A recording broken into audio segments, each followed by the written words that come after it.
Olá, meus amigos, tudo bem com vocês? Hoje nós vamos falar sobre Melisso de Samos, mais um importante pensador pré-socrático.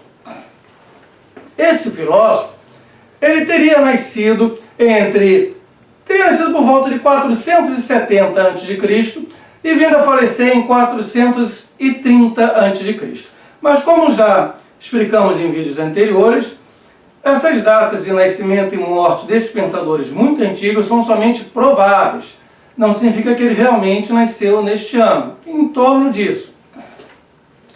E ele nasceu na ilha de Samos, daí ser Melisso de Samos. Ilha de Samos, no mar Egeu. Pouco ou quase nada se sabe sobre a vida dele. O único fato significativo que realmente sabemos é que ele foi almirante da esquadra de Samos, e justamente numa ocasião em que esta esquadra derrotou a esquadra ateniense. Isso por volta de 441 ou 440 a.C. Parece que ele foi um militar bem corajoso, tá? E com boas ideias, e por causa dele, especificamente por causa dele estar comandando a esquadra de Samos, eles conseguiram derrotar a esquadra ateniense. Então parece que é o único aporte realmente seguro que se sabe sobre a biografia dele ter sido militar. Da obra que ele escreveu, só restam hoje para nós 10 fragmentos. 10 pequenos fragmentos, mais a opinião dos seus contemporâneos, a doxografia. Esses fragmentos seriam de um livro que ele escreveu, cuja tradução poderia ser sobre o ser ou sobre a natureza. Outra tradução possível seria sobre a natureza ou sobre o que existe. Teria escrito esse único livro. Esse poema que ele escreveu em prosa seria uma continuação do desenvolvimento do pensamento de Parmênides sobre o ser. Lembre-se, o ser é, o não ser não é. Nós temos um vídeo aqui sobre Parmênides, que vale a pena ser visto. Como também temos um vídeo sobre Zenão, que também vale a pena ser visto. Eu não vou entrar em detalhes em Parmênides e Zenão aqui neste vídeo, pois já temos um vídeo específico para cada um. Parmênides temos até 2. Mas vamos lá. Algumas coisas básicas eu preciso falar para contrapor o pensamento do ser de Parmênides e Zenão com o ser de Melisso. Por exemplo, o ser de Parmênides e Zenão é único, é um só. Ele é uno.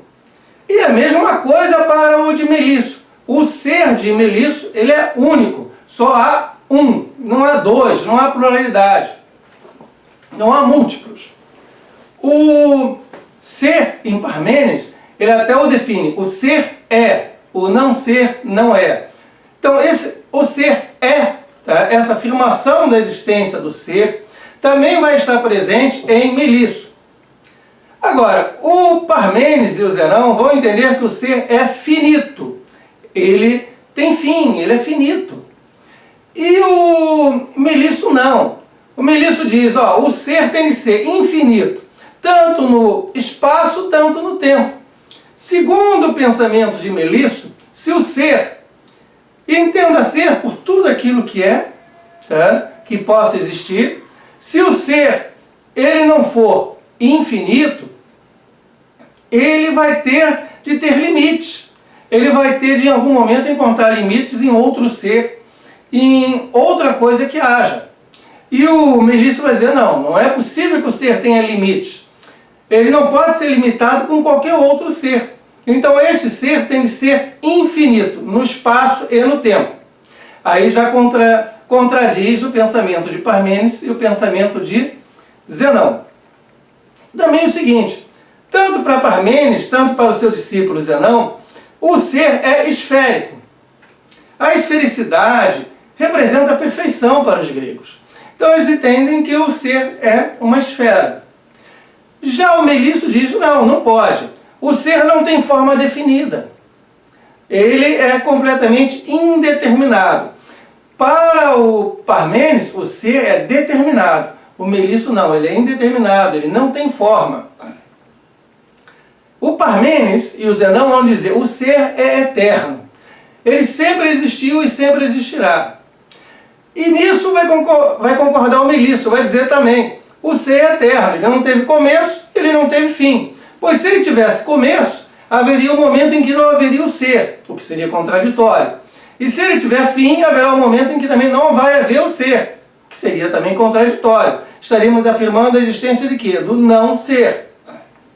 Então, para ambos, Parmênides e Melisso, o ser é eterno. E para ambos também, o ser não sofre qualquer tipo de transformação. Ele é imutável. Então, o ser de Melisso, ele é sempre idêntico a si mesmo. Nenhum tipo de modificação nele ocorre. Da mesma forma em Parmênides e Zenão. Lembrando o que eu falei em cima, que enquanto Parmênides afirma que o ser é esférico, isso é importante, o Melisso diz que ele não tem delimitação alguma, tá? É indeterminado. O ser em Melisso, ele é uno. Ele não é composto por partes, ele é homogêneo, totalmente homogêneo, não composto por partes. E nós podemos ver nesses filósofos alguns atributos básicos do ser que a gente está comentando aqui, não? Veja, a unidade que estaria presente nesse ser. Nós podemos ver a completude, o ser é completo, nada lhe falta. Nós podemos ver também a imobilidade, ele não tem para onde ir, ele está onde está, ele fica imóvel o tempo todo ali. Então, unidade, completude e imobilidade são alguns atributos básicos desse ser, tanto em Melisso como também em Parmênides e Zenão. Como também nesses todos, o ser não é gerado. Veja, ele é eterno, então ele não teve um começo, ele não foi gerado. E uma frase que nós podemos pegar do Melisso é que o ser, ele sempre foi, o ser é e o ser sempre será. Passado, presente e futuro. Tá? O ser está ali sempre. Uma outra coisa, o ser em Melisso, ele é incorpóreo, ele não tem corpo. Mas isso é diferente de você dizer que ele não tem matéria. Eu não estou dizendo que Melisso disse que o ser é imaterial. Não. Esse pensamento não está presente nos gregos. Não se trata de dizer que ele é imaterial, sem matéria. Não. E sim que ele não tem corpo, ele é incorpóreo. Por quê? Porque ele não tem forma. Enquanto para Parmênides o ser é esférico, para Melisso o ser não tem forma. Então, se ele não tem forma, tá? E os corpos todos possuem algum tipo de forma. Então, já que todo corpo possui algum tipo de forma, se ele não tem forma, ele não é um corpo, ele é incorpóreo. Faz sentido, pensa bem. Tá? E se tivesse forma, tá? Era limitado. É o principal motivo que ele não pode ter forma, segundo Melisso. Porque a forma, fosse ela qual fosse, seria uma limitação para este ser. E segundo Melisso, esse ser é ilimitado. A mobilidade, veja, ele se mover daqui para lá, transformação, tá? Qualquer tipo de transformação, inclusive nascer, morrer, tá? E a multiplicidade, haver mais de um, que nós percebemos pelos nossos sentidos, pela nossa percepção. Nós percebemos isso no mundo à nossa volta. Para Melisso, não passa de uma ilusão. É uma ilusão. Isso não existe. A minha razão diz que isto não existe.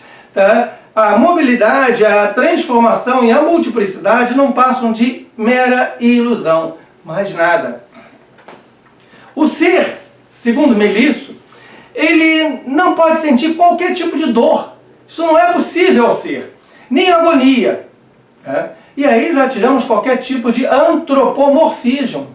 Tá? Ou de tentar igualar esse ser ao pensamento, ao lado psicológico. Não, ele não pode sofrer qualquer tipo de dor, ele não pode sentir qualquer tipo de agonia. Bem, falamos muito sobre o ser, vamos falar sobre o seu oposto, sobre o não ser. Lembre-se, o Parmênides tem até aquela frase, o ser é, o não ser não é. E esse não ser, em Parmênides, ele apresenta uma contradição. E essa contradição é de base ontológica. Ou seja, o não ser, em Parmênides, ele está ali na sua concretude.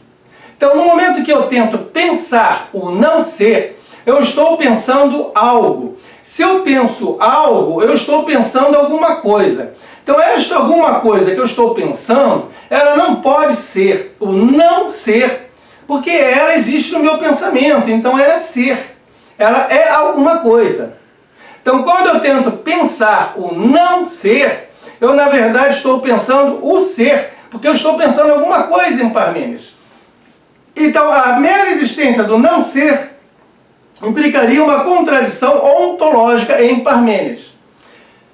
Agora, em Melisso, quando falamos do não ser em Melisso, a base não é ontológica, a base é lógica, é completamente diferente. Uma das principais diferenças entre Parmênides e Zenão, de um lado, e Melisso, do outro, é o não ser. Enquanto o não ser para Parmênides é ontológico, eu não posso sequer pensá-lo, já para Melisso, ele é lógico. A base desse não ser é lógica. Faz referência a quê? Ao nulo. Pensa no nulo, no zero, tá? Ao conjunto vazio, à ausência de qualquer coisa. Por exemplo, uma caixa vazia que não tem maçãs, tá? Uma caixa vazia que não tem laranjas. Então, essa ausência de qualquer coisa já representa um não ser para o Melisso. Tá? Então, é lógico. Então, não há uma contradição em pensar o não ser em Melisso. Porque eu posso pensar uma caixa vazia. Eu posso pensar a ausência de laranjas. Eu posso pensar a ausência de pessoas. Então, eu posso pensar um conjunto vazio, o zero, o nulo. Não há contradição alguma nisso. Então, para Melisso, há a possibilidade, sim, de eu pensar o não ser. São, então, bem diferentes. O não ser, em Melisso, é a ausência de qualquer coisa. O não ser, em Parmênides, ele não pode ser pensado. Porque na medida em que eu tento pensar o não ser, eu já estou pensando alguma coisa. Então, se eu estou pensando alguma coisa, eu estou pensando o ser. Agora, em Melisso, eu posso pensar. Porque eu posso pensar enquanto conjunto vazio, enquanto zero. Notou a diferença? É a diferença básica. Isso aí tem de pegar essa diferença, ontológica e lógica. O ser, voltando ao ser. O ser em Parmênides, Parmênides nos traz uma concepção grega de perfeição. Para os gregos daquela época, ser perfeito seria ser limitado, seria ser determinado e esférico. Essas três coisas estão vinculadas à perfeição para os gregos. O seu oposto é a imperfeição. E o seu oposto é justamente o ser que o Melisso vai propor. O Melisso vai propor um ser que é ilimitado, indeterminado e que não tem forma.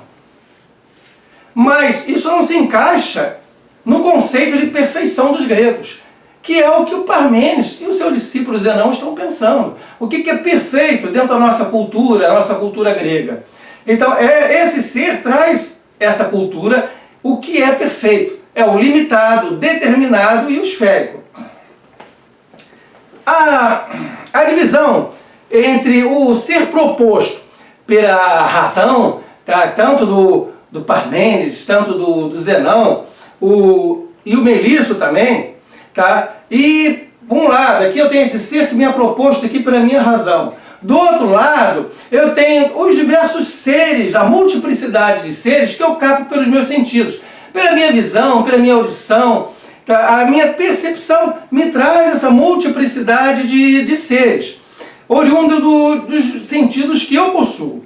Então, essa divisão entre minha razão e meus sentidos é muito maior em Melisso do que em Parmênides. E isso vai gerar uma consequência, que é abrir caminho para o ceticismo que virá depois. O ceticismo grego vai se basear não em Parmênides, porque o não ser em Parmênides não pode sequer ser pensado, mas vai se basear sim em Melisso.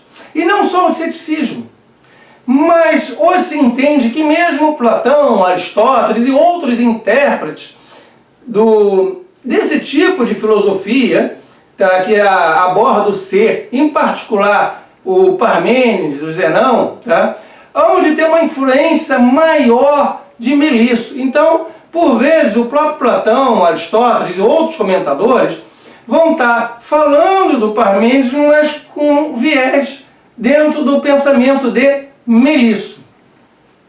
Então, é o que eu queria deixar claro para vocês. Tá? Entendo, quando a gente falar em Parmênides, esses atributos do ser, você tem que entender que o ser de Parmênides, ele é único, ele é finito, ele é esférico, ele é eterno, ele é imutável, beleza? Mas que o ser em Melisso, ele tem certos atributos que vão se igualar ao de Parmênides, mas tem outros que vão se distanciar. Como falei ainda há pouco, o fato do não ser em Parmênides e Zenão não poder sequer ser pensado, já que implica numa contradição ontológica, enquanto que o não ser em Melisso pode sim ser pensado, porque é lógico, conjunto vazio, zero, ausência de coisas. Beleza, gente? Olha, vou deixar um texto nos nossos blogs explicando melhor o pensamento do Melisso. Já temos texto também sobre o Zenão e sobre o Parmênides. Então eu sugiro que vocês vejam os outros vídeos também, desses outros pensadores. Não vou falar aqui deles para não ficar muito amplo o vídeo. E deixa o seu comentário sobre a questão do ser e sobre a questão do não ser, que me parece que isso é muito importante, não só na filosofia dos gregos antigos, mas em toda a filosofia daí para frente, inclusive nos nossos dias. Eu não tenho como fazer filosofia sem explícita ou implicitamente me referir ao ser e ao não ser. Isso tem que estar presente em qualquer filosofia que eu venha fazer. Então é muito importante essa noção de ser e de não ser presente, tanto em Melisso, tanto em Parmênides, tanto em Zenão. Gente, deixa o comentário então aí e se inscreve também no canal caso você já não seja inscrito. Olha, muito obrigado pela presença e até mais!